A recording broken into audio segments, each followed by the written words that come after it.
Oi, meu nome é Ross, e estou muito empolgado para que as pessoas ouçam o que o Senhor fez em minha vida. Bem, minha história começa desde o primeiro dia. Eu nasci por inseminação artificial porque, desde que minha mãe era pequena, um dos sonhos e desejos do seu coração era ter filhos. Ela passou pelo ensino médio, fez um pouco de faculdade e trabalhou.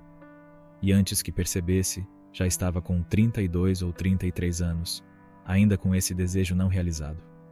Enquanto esse desejo começava a ser fomentado e agitado nela desde jovem, ela também se encontrava em um relacionamento lésbico. Minha mãe namorava homens no ensino médio, e no final dessa fase, enquanto frequentava a igreja e grupos de jovens, conseguiu um emprego logo após o colégio e a faculdade. Foi quando descobriu que sua mãe estava diagnosticada com câncer, e em 6 meses, minha avó faleceu devido à doença. Nesse momento você pode começar a ver pequenas mentiras se infiltrando na vida dela. Certa vez, enquanto estava no trabalho, uma mulher começou a flertar com ela de forma sexual. Minha mãe disse não, pois, como mencionei, ela havia namorado homens antes. No entanto, a partir desse momento, ela começou a namorar mulheres. Acredito que o principal motivo para isso foi a confusão que sentia naquele momento de sua vida, que era extremamente desafiador e traumático. Não consigo imaginar perder minha mãe em 6 meses após um diagnóstico. Desde então, a vida da minha mãe mudou para sempre, mas mesmo vivendo um estilo de vida lésbico, o desejo de ter filhos ainda estava presente. Avançamos para quando ela tinha 32 anos, e esse desejo ainda a consumia. Ela começou a pensar que seu relógio biológico estava avançando e que, se quisesse ter filhos, teria que ser nos próximos anos. Naquela época, existiam as listas telefônicas, então minha mãe abriu uma e começou a procurar laboratórios na área para poder engravidar.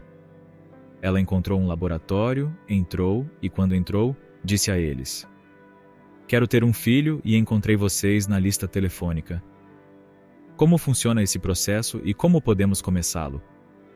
Eles apresentaram a ela uma lista de cerca de 9 a 10 homens com características básicas, como cor dos olhos, cor do cabelo e peso. Quando minha mãe viu essa lista, escolheu um e 9 meses depois eu nasci. Nesse processo, enquanto minha mãe desejava ter um filho e ia a esse laboratório, eles a inseminaram, o que hoje conhecemos como inseminação artificial. Normalmente, a maioria das mulheres recorre a esse método quando não pode ter filhos ou quando o parceiro não é fértil o suficiente para engravidá-las. Mas, no caso da minha mãe, ela decidiu fazer isso porque realmente queria ter filhos, embora vivesse um estilo de vida lésbico e soubesse que isso não seria possível de outra maneira. Nasci em Los Angeles, Califórnia, a cidade dos anjos. Gosto de dizer que um bebê só sabe o que um bebê sabe. O que quero dizer com isso é que, ao crescer com 2 mães, isso era normal para mim. Era tudo o que eu conhecia e via, e era minha vida cotidiana. Claro, conforme fui crescendo, escola primária, ensino médio, praticando esportes, conhecendo amigos, percebi que a maioria dos meus amigos tinha uma mãe e um pai, mas eu tinha 2 mães. Sou muito grato por isso. Nunca passei por bullying e meus amigos realmente não tocavam no assunto. Era como se não precisássemos falar sobre isso. Essa era a minha vida, minha criação familiar, e era isso. Mas lembro-me de que por volta dos 10, 11 e 12 anos, comecei a perceber que sentia um vazio. Na época, eu achava que era apenas porque eu era jovem e não tinha realizado meus sonhos. Um deles era me tornar um jogador profissional de beisebol. Eu pensava que talvez, se conseguisse realizar os sonhos do meu coração, essa satisfação ou esse vazio seria preenchido. Então entrei no ensino médio e foi quase como se eu tivesse entrado em um novo mundo.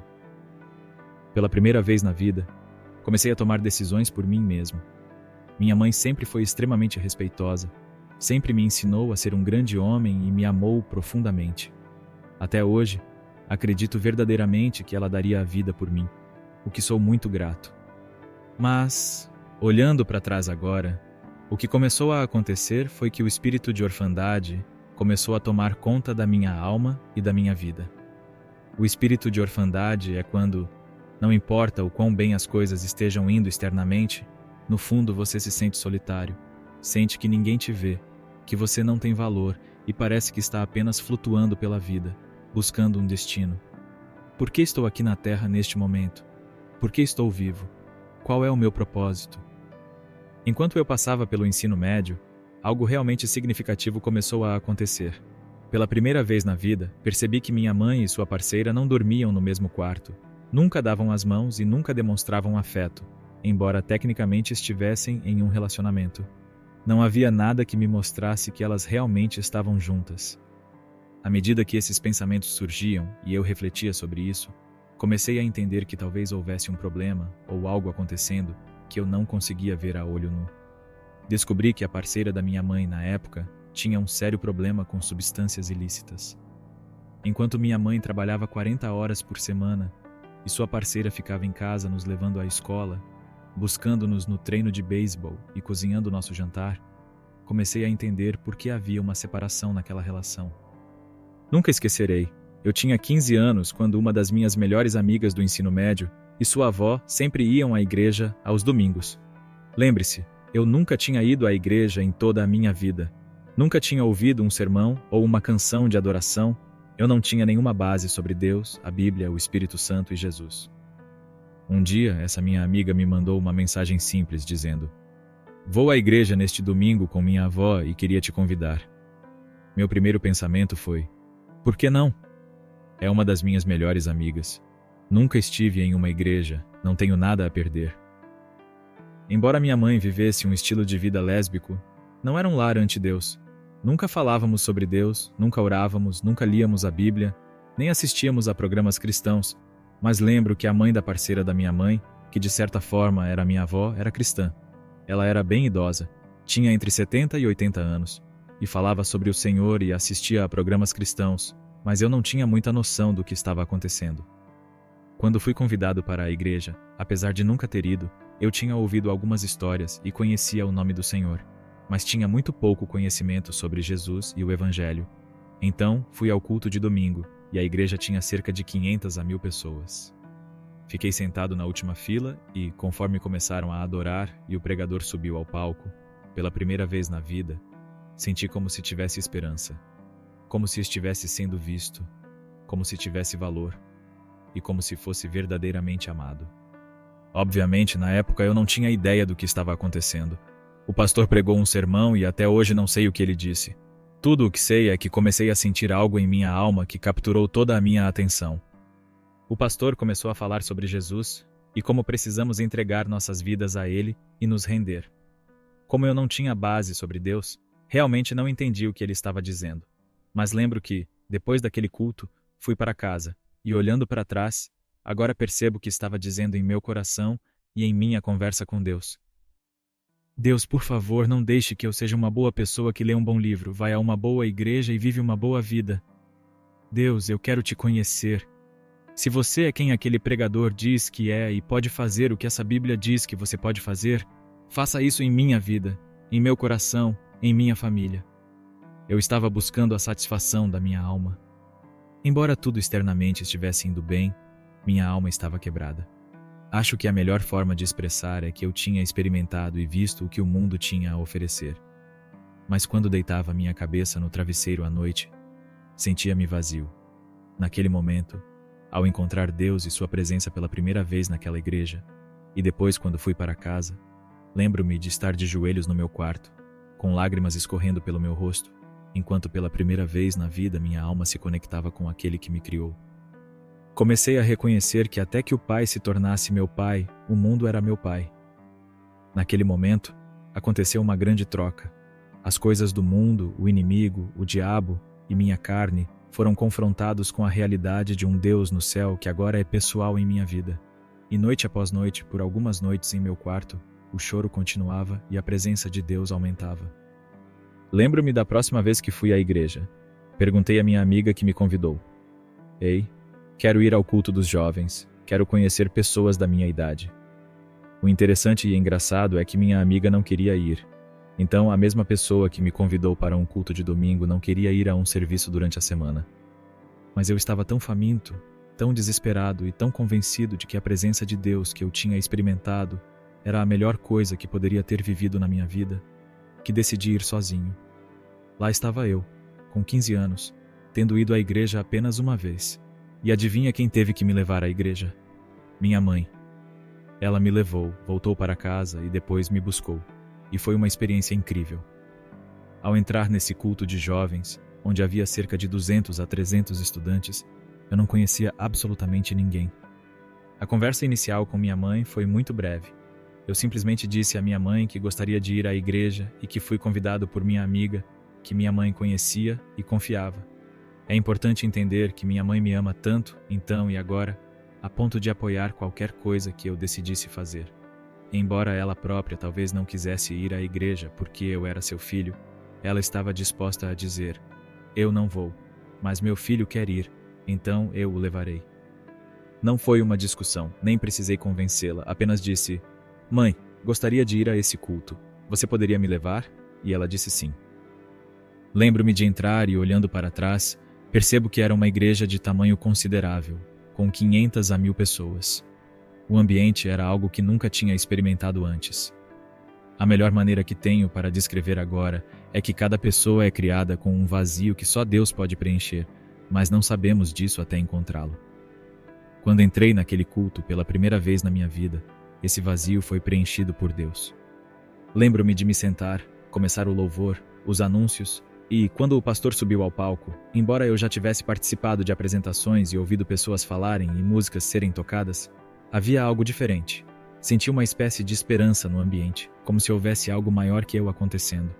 A única coisa que pude fazer naquele momento foi dizer: "Não tenho certeza do que está acontecendo, mas minha vida não está funcionando, e preciso saber quem é esse Deus." Voltei para casa e nas noites seguintes continuei encontrando o Senhor. Quando voltei ao culto dos jovens, depois de pedir e minha mãe me levar, lembro que o pregador perguntou se havia alguém que queria entregar sua vida a Jesus. Simplesmente levantei minha mão e disse: "Jesus, minha vida é sua." E sendo honesto, eu nem sabia o que isso significava, não tinha ideia do que era nascer de novo, mas sabia o seguinte: Jesus é real, e porque Ele é real, vale a pena dedicar toda a minha vida a Ele e começar essa relação, essa jornada e essa aventura com Ele. Logo após eu entregar minha vida a Jesus, 2 coisas significativas aconteceram. Alguns dias antes de tomar essa decisão, um amigo meu, que conhecia há muitos anos, veio à minha casa. Estávamos no meu quarto, a TV estava ligada, passando pelos canais, e de repente chegamos aos canais da HBO. Ele disse que queria assistir algo e eu concordei. Pela primeira vez na minha vida, fui apresentado à pornografia. Isso foi alguns dias antes de eu entregar minha vida a Jesus, e até aquele ponto da minha vida, nunca tinha lidado com luxúria, pornografia ou qualquer vício sexual. Você pode ver que o inimigo tentou sua última chance de me pegar antes que eu entregasse minha vida a Jesus. Desde aquele momento, quando fui salvo, também comecei uma jornada de luta contra o vício nesse tipo de conteúdo. Mas não apenas isso, na semana em que entreguei minha vida a Jesus, lembro-me de voltar para a casa da igreja e sentir como se vivesse em 2 mundos distintos por um momento.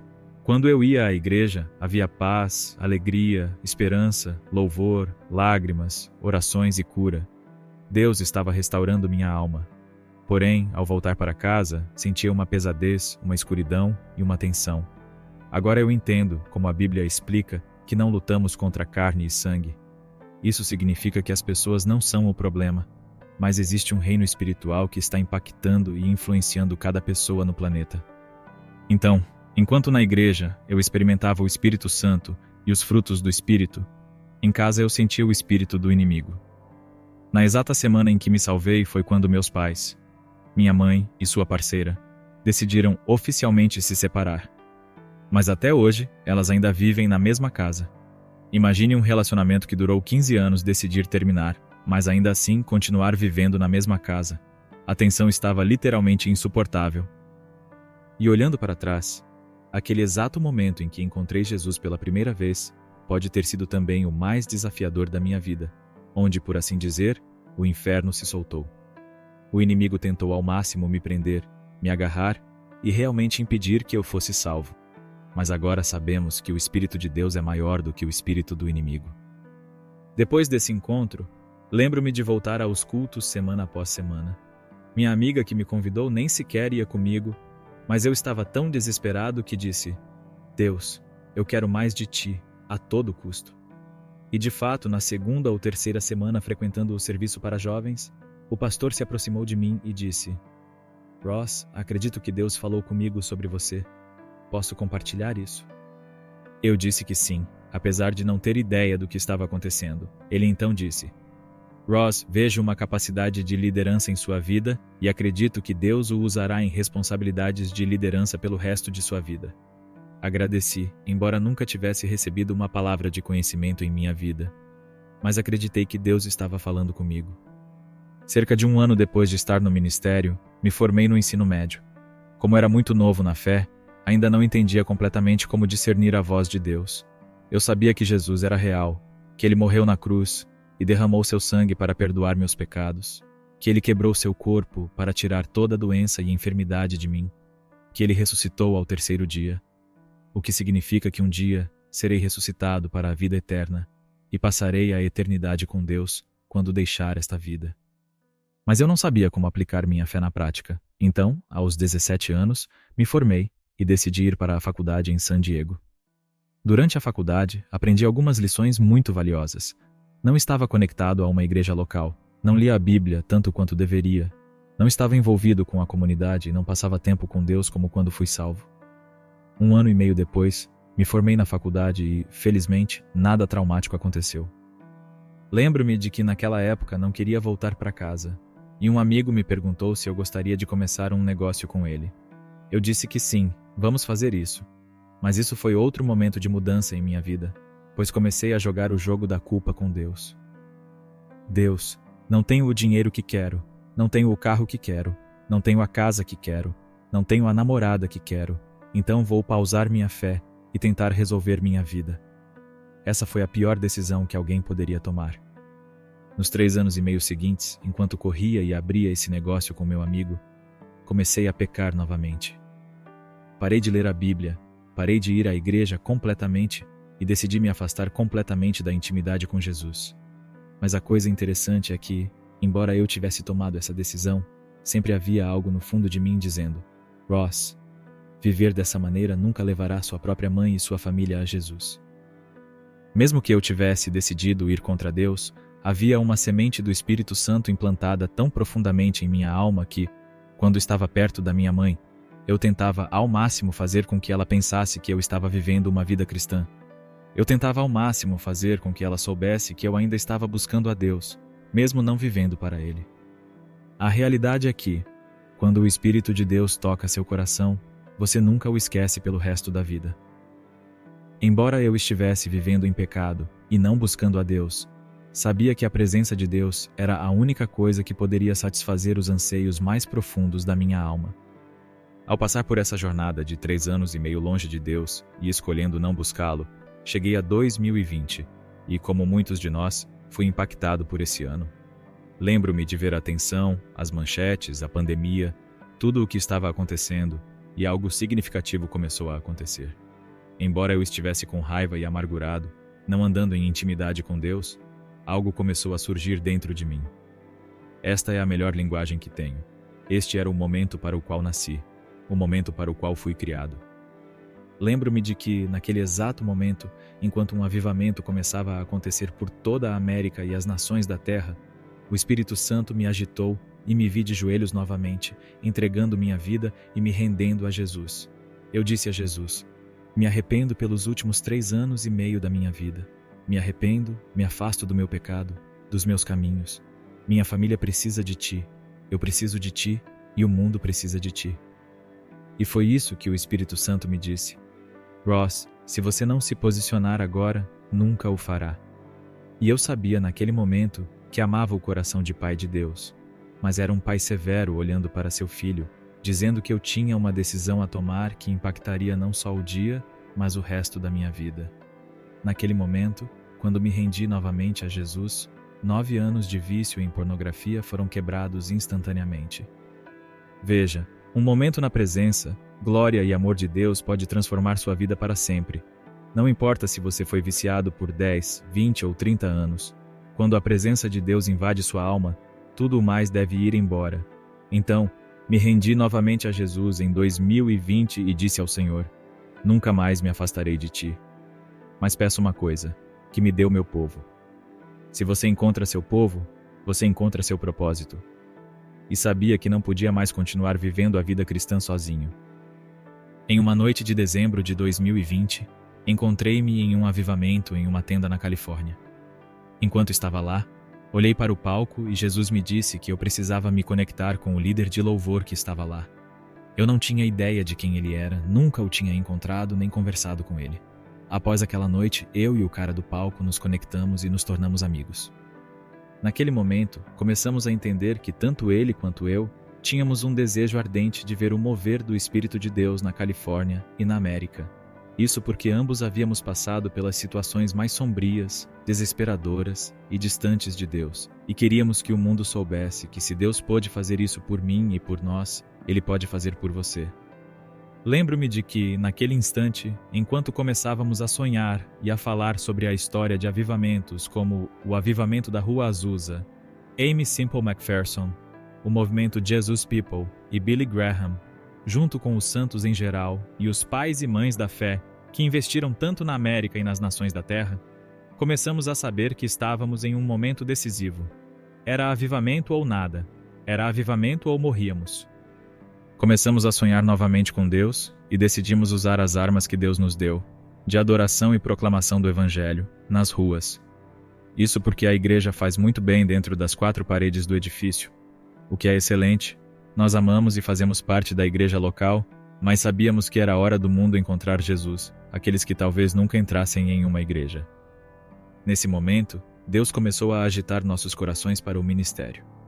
Era quase como se minha vida passasse por um flashback, onde me via como um garotinho crescendo em um lar lésbico com 2 mães, nunca indo à igreja, sentindo uma desesperança na alma, percebendo que esse espírito de orfandade havia tomado minha vida. Mas também percebi que havia encontrado o Rei dos Reis, o Senhor dos Senhores, que o Pai agora se tornara meu Pai e que Ele me dera seu Espírito para viver em mim. Portanto, eu poderia vencer o inimigo e agora destruir as obras das trevas. Nós vencemos pelo sangue do Cordeiro, pela palavra do nosso testemunho e por não amarmos nossas vidas até a morte. Após começarmos a levar o louvor e o Evangelho para fora das 4 paredes do edifício, começamos a ver um mover de Deus que nunca poderíamos imaginar. Milhares de pessoas salvas, centenas de batismos e a igreja local sendo mobilizada para realizar encontros em ruas principais, praias importantes e em cada cidade de influência que você possa imaginar. Realmente acredito que estamos vivendo um momento de Isaías 61, onde Deus está salvando, buscando e usando aqueles que vêm das situações mais desesperadoras, sem Deus e mais sombrias para trazer a América e esta geração de volta a Jesus. Quero encorajar você hoje, não importa seu passado, sua conta bancária ou sua criação familiar, que se você disser sim a Deus e entregar sua vida a Ele 100%, Ele não apenas o salvará, mas o levará na maior aventura que você jamais poderia imaginar em sua vida. O Evangelho é isso. Cada pessoa, incluindo você e eu, pecamos, cometemos erros, viramos as costas para Deus. Mas Ele enviou seu único Filho, Jesus, que é totalmente Deus e totalmente homem, para viver uma vida que você e eu jamais poderíamos viver. Ele nunca pecou e morreu a morte que merecíamos naquela cruz. Mas, amigo, ouça-me atentamente. Não apenas Jesus morreu naquela cruz. Pregos reais atravessaram suas mãos, sangue real saiu de seu corpo, ele foi espancado além do ponto de reconhecimento. Isso significa que, se ele estivesse na sua frente agora, você não seria capaz de reconhecê-lo. E por que ele fez isso? O versículo bíblico mais famoso de toda a história mundial diz que Deus amou tanto o mundo que deu seu único Filho, Jesus, para que todo aquele que nele crer não pereça, mas tenha vida eterna. Quero encorajar você hoje que Jesus não apenas morreu na cruz, mas ao 3º dia ressuscitou dos mortos, vencendo o pecado e a morte de uma vez por todas. Se você entregar sua vida a Ele, Ele o salvará de seus pecados, salvará você do inferno, o encherá com o Espírito. E quando sua vida nesta terra terminar, você passará a eternidade com Ele, onde não há choro, doença ou tristeza. Ele enxugará cada lágrima dos seus olhos, e você viverá na plenitude da glória de Deus por toda a eternidade. Minha relação com minha mãe é única nesse aspecto de que, quando pensamos na comunidade LGBTQ e nos cristãos, geralmente há muita tensão, dificuldades e conflitos. Mas a relação entre minha mãe e eu sempre foi ótima, antes de eu ser salvo e até agora. Minha mãe vê tudo o que faço. Ela é, na verdade, uma de minhas doadoras financeiras mensais, o que é incrível. Acho que o motivo pelo qual nossa relação se saiu tão bem é que nunca causei uma separação entre nós. Muitas vezes é fácil, quando somos salvos ou quando somos cristãos, criar uma distância entre pessoas que não concordam conosco ou não veem as coisas da mesma maneira que nós. Mas quando olho para a vida de Jesus, ele realmente se sentava à mesa com os pecadores. Isso não significa que ele vivia o estilo de vida deles, mas ele se aproximava deles, estava em proximidade. Então, com minha mãe, mantenho essa proximidade e tento representar Jesus em nossa casa. Embora ela ainda não tenha se convertido e entregado sua vida a Jesus, eu nunca deixei de me aproximar dela. Sempre fui honesto e verdadeiro com ela. Certa vez, postei um vídeo no YouTube falando sobre como superei meu vício em pornografia. Minha mãe me ligou aos prantos, perguntando como eu havia lutado contra esse vício, dizendo que fez o melhor para me manter longe disso, que me amou muito e me proporcionou tudo. Tive então uma conversa muito honesta com ela e disse: Mãe, você foi incrível para mim, me amou, me deu afeto, providenciou um teto sobre minha cabeça. Sou muito grato por você. Mas aqui está a realidade. Sem um líder espiritual no lar, existe um reino espiritual real, um Deus real e um inimigo real. E como o Espírito de Deus não estava em nosso lar, o espírito do inimigo tomou controle de mim em diferentes áreas da minha vida. Não só isso, alguns meses atrás estávamos jantando e eu perguntei diretamente a ela, sabendo o quanto eu a amo e me importo, e que sempre estarei lá por ela, mas perguntei por que ela ainda não havia entregado sua vida a Jesus. Ela começou a me contar sobre sua vida e os diversos motivos pelos quais ainda não havia se entregado a Ele. Mas quero dizer que, se nos sentarmos à mesa, se formos cristãos não apenas no palco ou nas redes sociais, mas realmente andarmos em um amor autêntico, ungido, e estivermos dispostos a ter conversas difíceis com pessoas pelas quais nos importamos e desejamos o melhor, isso sempre preencherá a lacuna, não importa a relação que você tenha. No momento, ela não está seguindo Jesus, mas vou dizer isso porque acredito no poder da vida e da morte em nossa língua. Ela está muito perto. Há apenas um limite para quanto você pode fugir das orações de uma mãe ou de um filho. Há um limite para quanto você pode preencher seu coração e sua alma até que, eu acredito, chegue esse momento crítico em que você diz: minha vida não está funcionando. Tentei todas as coisas. Tentei o mundo. Preciso saber quem é esse Jesus. Minha mãe ainda não foi salva, mas acredito que ela está muito, muito perto e estou muito animado para que esse momento aconteça. Eu diria que Deus está mais perto do que você imagina. Acho muito fácil, quando você cresce em um lar que não conhece Jesus, não conhece Deus e é quebrado, sentir como se Deus estivesse lá, mas perguntar: você está comigo? Olhando para trás em minha vida, posso ver que, mesmo antes de conhecer Jesus, Ele estava comigo, me protegendo, provendo para mim, me guiando. Ele fez coisas por mim que eu não tinha ideia naquele momento, mas que só posso ver agora. Quero encorajar você que, se está vivendo em uma casa com 2 mães, 2 pais ou uma família desestruturada, Deus está tão perto de você que tudo o que você precisa fazer é se aproximar dele. A Bíblia diz algo tão simples, mas tão profundo. Se nos aproximarmos de Deus, Ele se aproximará de nós. Você não precisa ter uma sensação, não precisa saber de tudo. Talvez você nunca tenha ido à igreja, talvez esteja quebrado, talvez tenha passado por abuso e trauma. Se você se aproximar de Deus e disser: Deus, quero te conhecer. Jesus, quero encontrar sua presença. Espírito Santo, mostre-se para mim. E fizer isso em seu quarto esta noite, em seu carro, onde quer que esteja, garanto que se você se aproximar dele, ele se aproximará de você. Deus não é apenas um ser flutuando no céu. Ele é um pai que tem emoções e desejos. Você sabia que o maior desejo de Deus é você, seu bem mais precioso, aquilo que ele mais aprecia, que ele mal pode esperar para ver? Quando começamos a ver Deus, o Pai, sob essa perspectiva que ele apenas quer um relacionamento conosco, estar conosco, viver conosco, ele ama o que podemos fazer por ele, ama todas as coisas que podemos realizar, mas seu maior desejo é você. Quero encorajar você. Não sei onde você está com o Pai, não sei onde você está com Jesus. Talvez você nunca tenha experimentado o Espírito Santo, mas se você clamar a Ele e disser: quero te conhecer, revele-se para mim, Ele se revelará para você. Jesus é o maior amor amigo, Rei, Deus. Ele é a pessoa mais incrível que já conheci. Ele é aquele que, embora minha alma não soubesse quem ele era, estava tão perto e me amava tanto, que tudo o que eu precisava era ouvir seu nome, e eu sabia que ele era aquele por quem eu havia ansiado minha vida inteira. Jesus é meu Salvador, meu Messias, minha esperança, meu futuro. Sua presença quando posso sentar com ele, estar com ele, encontrar ele e ouvir sua voz, é quando me sinto mais vivo, mais em casa, com mais propósito.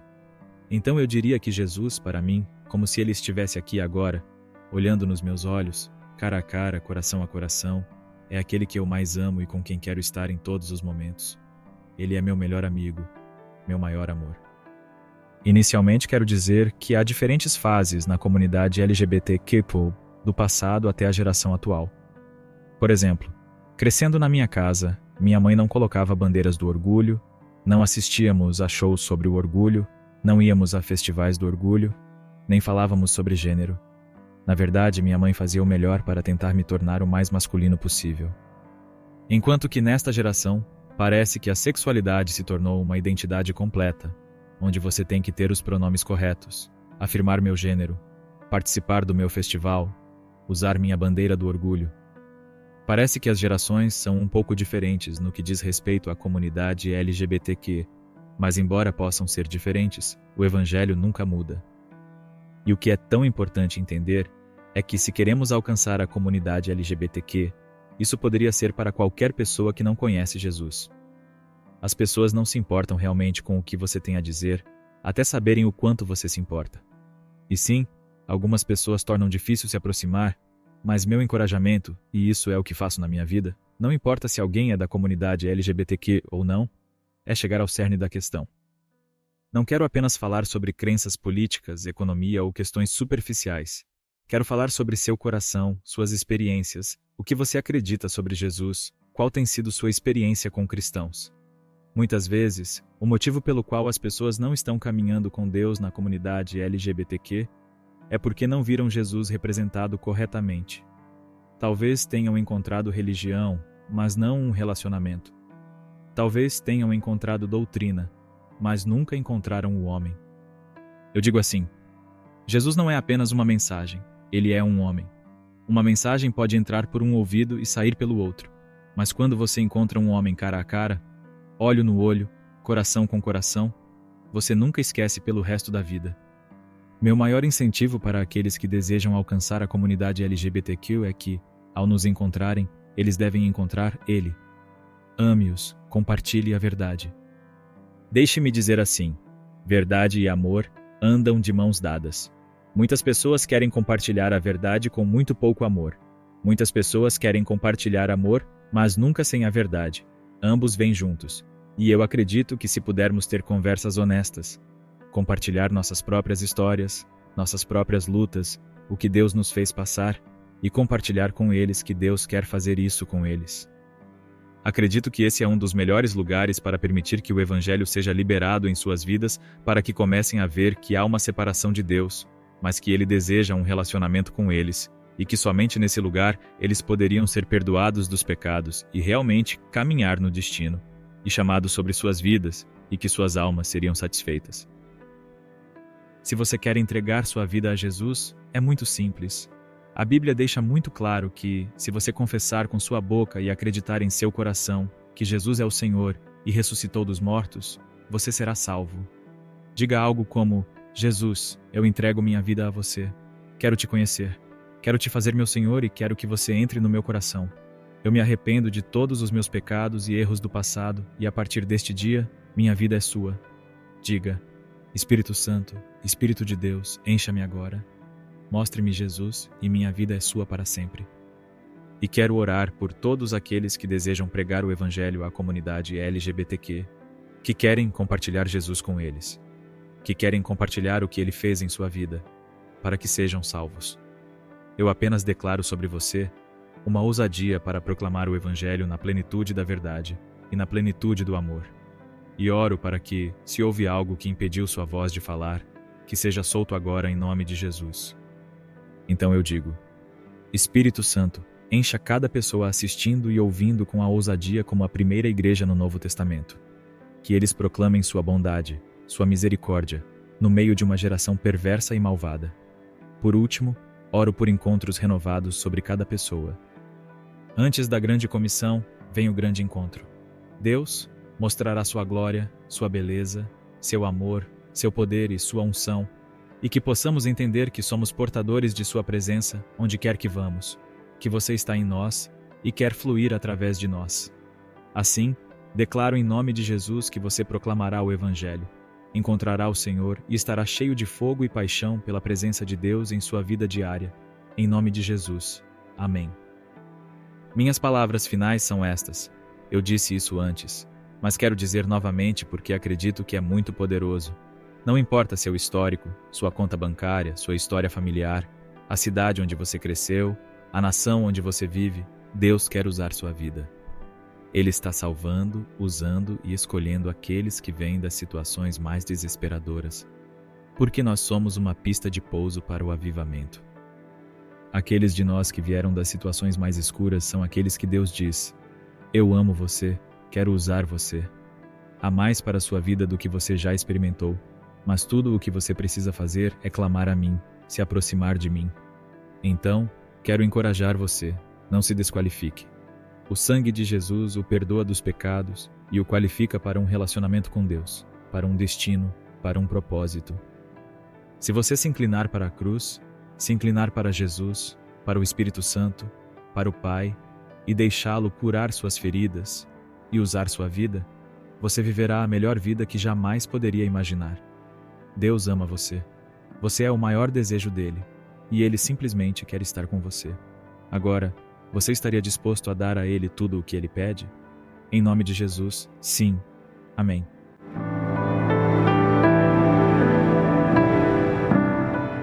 E agora, depois de ouvir este testemunho poderoso, é hora de refletir.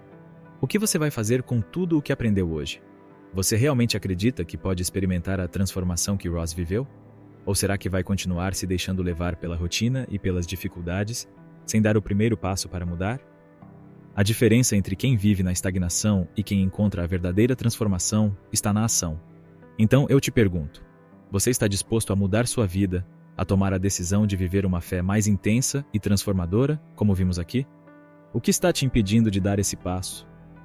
A mudança está ao seu alcance, mas depende apenas de você. O que você está esperando para agir? Se você sentiu no seu coração o desejo de viver algo diferente, de se conectar mais profundamente com sua fé, faça isso agora. Não deixe para amanhã o que pode transformar a sua vida hoje. E não se esqueça, para continuar recebendo mais conteúdos como esse e começar a aplicar em sua própria vida, inscreva-se no nosso canal e ative as notificações. Juntos, vamos crescer na fé e vivenciar a verdadeira transformação que Deus tem para nós.